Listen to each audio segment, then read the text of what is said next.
दोस्तों बहुत बहुत स्वागत है आप सभी लोगों का इस अमेजिंग से वीडियो के अंदर। मैं यहाँ पर आपको 3 मंथ्स की यहाँ पर स्ट्रैटेजी बताने वाला हूँ जिसकी मदद से आप अपने सीए फाउंडेशन को क्लियर कर सकते हैं अपकमिंग अटेम्प्ट के अंदर, that is CA foundation May 26 attempt के अंदर, राइट।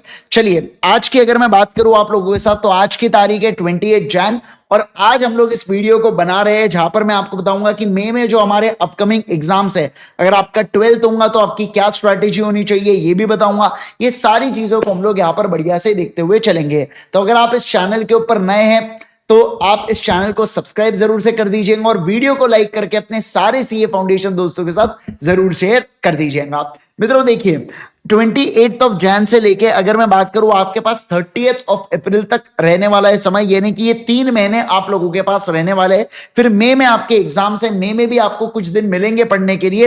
एज ऑफ नाउ जितना अभी तक पास्ट 1 डे का हो, बट मई के दिनों को हम लोग काउंट नहीं करेंगे। मैं आपको जो स्ट्रैटेजी बताऊंगा वो जनवरी से लेके अप्रैल तक की बताने वाला हूं, यानी कि फरवरी मार्च अप्रैल, ये 3 महीनों की स्ट्रैटेजी होंगी। मेरी जो स्ट्रैटेजी है बच्चों, इसके अंदर मैं अपने लॉ सब्जेक्ट को काफी डिटेल में कवर करते हुए चलूंगा और मैं एक आपको एक अप्रोक्स आइडिया भी बताते हुए चलूंगा कि बाकी चीजों को आप कैसे कवर कर सकते हैं। अब देखो मैं इसको 2 पार्ट में डिवाइड कर सकता हूं। सबसे पहली चीज है कि आपका लॉ पढ़ के हो चुका है और दूसरा है आपका लॉ पढ़ के बिल्कुल भी नहीं हुआ। अब आपका अगर लॉ पढ़ के हो चुका है तो देखो यहां पर समझना, अगर आपने अभी तक ऑलरेडी क्लासेस वासेस आपके डन है और एकदम बढ़िया तरीके से सब कुछ हो चुका है तो उस केस के अंदर अब आपको दिन के 2 घंटे यहां पर देना है रिवीजन के लिए। कैसे करेंगे आप रिवीजन? तो कंपनीज एक्ट को 4 दिन देंगे, दिन के 2 घंटे, यानी कि 8 घंटों में कंपनीज एक्ट का revision along with question and answers. Sir partnership act की बात करूं, यूनिट 1, यूनिट 2, यूनिट 3, यूनिट 1 को 1 दिन, यूनिट 2 को 2 दिन, यूनिट 3 को 1 दिन, इस तरीके से 4 दिनों में पार्टनरशिप एक्ट को रिवाइज करेंगे।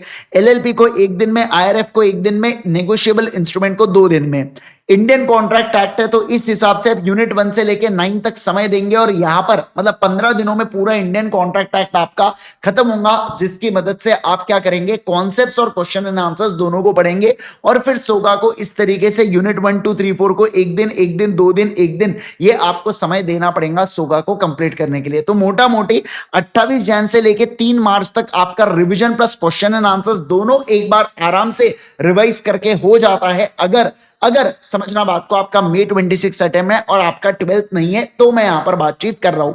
इसके अलावा अगर मैं बात करूं फिर उसके बाद आप कैसे रिवीजन करेंगे, तो 4 मार्च से 24 मार्च तक सेकेंड रिवीजन आप करेंगे। यहां पर 20 दिनों के अंदर आराम से हो जाएगा आपका। 25 मार्च से लेकर 31 मार्च तक क्वेश्चन एंड आंसर्स की प्रैक्टिस करना, यानी कि लगभग यहां पर भी मैंने आपको 26 दिन के आसपास दिया रिवीजन करने के लिए सेकेंड रिवीजन। फिर थर्ड रिवीजन आपको 16 दिन के अंदर निपटाना है along with question and answers. Fourth revision आपको यहां पर जो है बच्चों, फोर्थ रिवीजन 21 अप्रैल से 30 अप्रैल के बीच में आपको फोर्थ रिवीजन निपटाना है। तब तक आपकी अच्छी खासी कमांड आ जाएंगी टॉपिक्स के ऊपर, तो आपका कंपैरेटिवली जो रिवीजन है ना वो काफी फास्ट होने वाला है, ठीक है ना। तो मैंने यहां पर आपको पूरा प्लान दिया, 4 revision along with 4 bar question and answers की प्रैक्टिस करते हुए, और वो भी क्वेश्चन बैंक से प्रैक्टिस करना। कुछ 2-4 क्वेश्चंस को प्रैक्टिस कर लिया, सिर्फ 100 क्वेश्चंस को प्रैक्टिस करके जाऊंगा, ये माइंडसेट मत रखो भाई। आप पहले से जितने ज्यादा क्वेश्चन एंड आंसर्स की प्रैक्टिस करोगे उतना आपको पेपर इजी होने वाला है, ठीक है ना। जैसे इस बार भी मैं बात करूं तो मेरे क्वेश्चन बैंक से लगभग 90 मार्क के क्वेश्चंस आए थे बच्चों, सेम कॉन्सेप्ट्स के ऊपर। अब आप सोच के देखो, तो जब आप क्वेश्चन बैंक को पढ़ के जाते हो ना तो आपका कॉन्फिडेंस ही अलग होता है, और जो 10 मार्क के क्वेश्चन इधर उधर के होते भी ना वो भी आपको इजीली सॉल्व करने आ जाते हैं, क्योंकि आपकी इतने बार प्रैक्टिस हो चुकी है। अब सर अगर हमें सेल्फ रिवीजन करना है या हमें रिवाइज करना है तो हम कैसे करेंगे? तो देखो मैं आपको एक बात बता दूं, एक तो स्पेशल 26 6.0 नाम की एक मेरी सीरीज है यूट्यूब के ऊपर अवेलेबल, आप उससे रिवीजन कर सकते हैं। या अगर आप इसी चैनल के प्लेलिस्ट में अगर जाएंगे तो वन शॉट रिवीजन की प्लेलिस्ट अवेलेबल है, उसकी मदद से भी आप क्या कर सकते हो दोस्तों, रिवीजन कर सकते हो, ठीक है ना। बस इतना टाइप करना यूट्यूब के ऊपर, one shot revision by Indresh Gandhi, आपको ये चैनल की प्लेलिस्ट नजर आ जाएंगी, उसकी मदद से आप कर पाएंगे। साथ ही साथ क्वेश्चन एंड आंसर्स की भी मैंने यहां पर क्या लेके रखो बच्चों, सेशंस लेके रखा हूं। अब एक चीज बता दूं कि चार्ट बुक आप हमारे चार्ट बुक और क्वेश्चन बैंक की मदद से प्रिपेयर कर सकते हैं। चार्ट बुक के अंदर मैंने 97 पेजेस में पूरे सीए फाउंडेशन लॉ को समराइज करके दिया। अब सोच के देखो, जो आपकी इंस्टीट्यूट की इतनी जाड़ी किताब है बच्चों, उसको मैंने समराइज कर दिया 97 पेजेस में कि क्या रेलेवेंट है, क्या आपने पेपर में लिख के आना चाहिए, क्या कीवर्ड्स है, इन सारी चीजों को। और हमारी जो क्वेश्चन बैंक है इसके अंदर पास्ट आरटीपी एमटीपी पीवाईक्यू के पूरे क्वेश्चन है, जो रिपीटेटिव क्वेश्चन है वो हमने डिलीट कर दिया है और सेम कॉन्सेप्ट्स के क्वेश्चंस को हटा दिया है।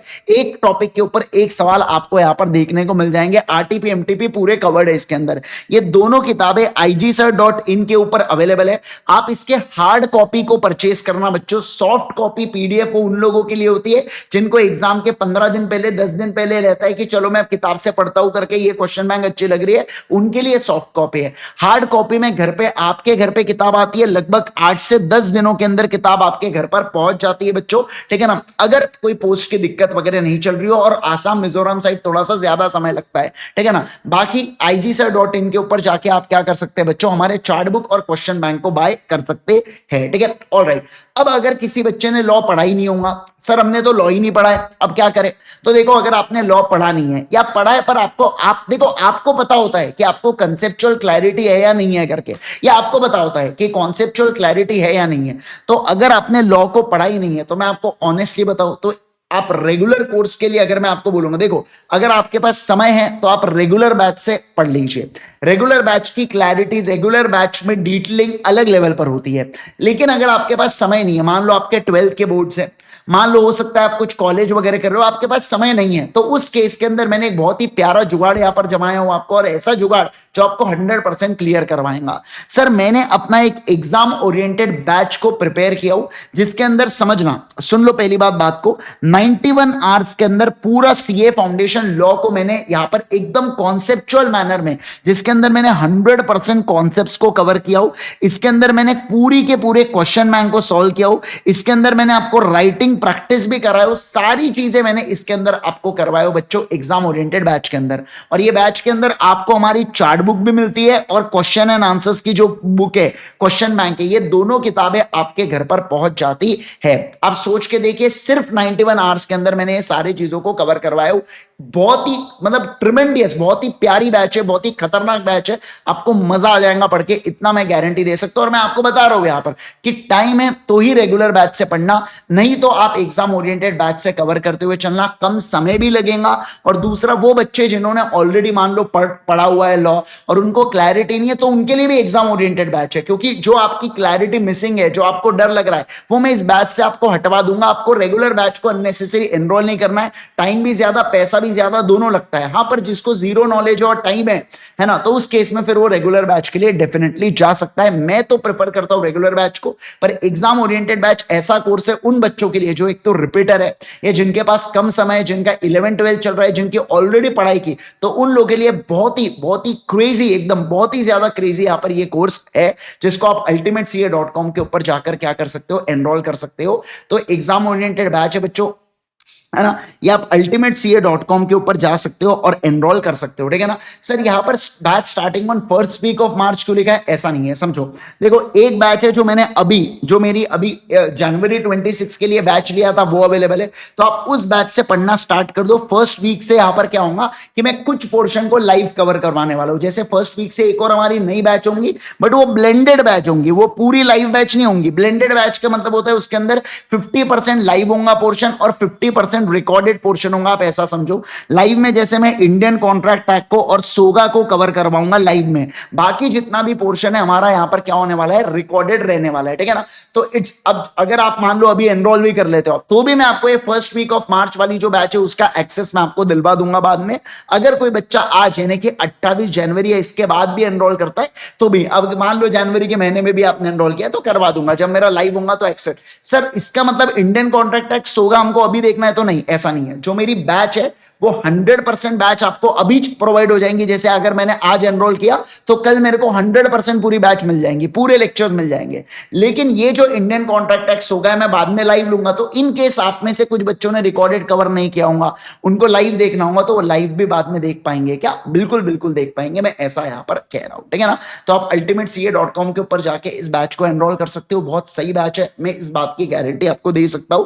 उसके अंदर सब कुछ कवर्ड है, एंड टू एंड सारी डिस्कशन उसके अंदर कराया हूं मैंने। ओके, अब इसके अलावा सर मुझे एक बात बताओ, हमारा 12th है ना सर, तो फरवरी के महीने तक तो हमको बिल्कुल भी टाइम ही नहीं है।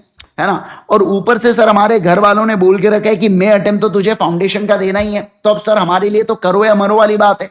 अब इसके अंदर भी दो बच्चे हो सकते हैं, जैसे मैं लॉ के बारे में बात करूं, आपका लॉ हो चुका है तो आप रिवीजन करो, जो मैंने ऊपर जैसे बताया उस तरीके से रिवीजन करना। बस उस केस में आपको थोड़ा सा 15 दिन में रिवाइज करना होगा। हमने 15 डेज का प्लानर ऑलरेडी यूट्यूब के ऊपर डाल रखा हो, आप उसको चेक कर लेना एक बार, 15 दिन में आप रिवीजन कर लेना। लेकिन मान लो अगर आपका लॉ कवर नहीं हुआ होगा तो आप लोगों को भी यही सजेस्ट करूंगा, एग्जाम ओरिएंटेड बैच लेना। 91 अगर 91 आवर्स के लेक्चर है तो आप सोच के देखो, दिन के आपने 3 घंटे भी देखे तो 30 दिन के अंदर खत्म। 30 दिन के अंदर खत्म। आपने अगर मान लो दिन के 2 घंटे देखे तो 45 डेज लगेंगे आपको कंप्लीट करने। अब क्योंकि अभी वाले बच्चों को टाइम है ना, अभी जिनका टाइम है ना, तो मैं उनको क्या बोलता हूं, जैसे अगर आपने मान लो आज एनरोल किया तो 1 फरवरी से 17 मार्च तक आप क्या कर सकते हो, 45 डेज में आराम से देखो ना भाई, क्योंकि तुम्हारे पास टाइम है। वो बच्चे जो बोर्ड करके आएंगे उनके पास टाइम नहीं होगा, तो मैं बोलूंगा दिन में 3 घंटे देखो आप। अभी आप दिन के 2 घंटे यहां पर लेक्चर्स को देखेंगे, फिर भी आपके 2 से 3 रिविजन बाद में भी पॉसिबल है क्या? बिल्कुल बिल्कुल पॉसिबल है, ठीक है ना। तो ये पूरी चीजें मैं एक बार आपको अपने साइट के ऊपर ले जाके बताता हूं कि किस तरीके से आप एनरोल कर सकते हैं। जैसे देखो, आपको सबसे पहले जाना है ultimatecA.com के ऊपर, ठीक है ना। तो ultimatecA.com को विजिट कीजिए। जैसे ही आप ultimatecA.com को विजिट करेंगे, यहाँ पर कोर्सेज में दिखेगा सीए फाउंडेशन न्यू सिलेबस। फिर सीए फाउंडेशन न्यू सिलेबस में जाने के बाद देखो बिजनेस लॉज आईजी नजर आ रहा होगा, आईजी मतलब इंद्रेश गांधी नजर आ रहा होगा। और यहाँ पर देखो, आपको यहाँ पर एकदम अभी डिस्काउंटेड प्राइस में चल रहा है, और वो कौन सा है, एग्जाम ओरिएंटेड जो बैच है वो डिस्काउंटेड प्राइस में अभी अवेलेबल है, ठीक है ना। तो आप इस बैच को क्या कर सकते हो, आप इस बैच को एनरोल कर सकते हैं। That's all from my side guys. Hope so आप सभी लोगों को ये पूरी स्ट्रैटेजी पसंद आई हो कि कैसे 3 महीने के अंदर आपको चीजें कवर करना है। अगर लॉ हो चुका है, नहीं लॉ हो चुका है तो क्या करना है, 12th है तो क्या करना है, 12th नहीं है तो क्या करना है, सारी बातें मैंने ऑल परम्यूटेशन एंड कॉम्बिनेशन यहाँ पर कवर करवा दी हूँ, ठीक है। Alright guys, thank you so much once again everyone. Bye bye everyone, take care everyone. मिलता हूं मैं आपके साथ अगले सेशन में। वीडियो पसंद आए लाइक जरूर करना, चैनल को सब्सक्राइब जरूर करना।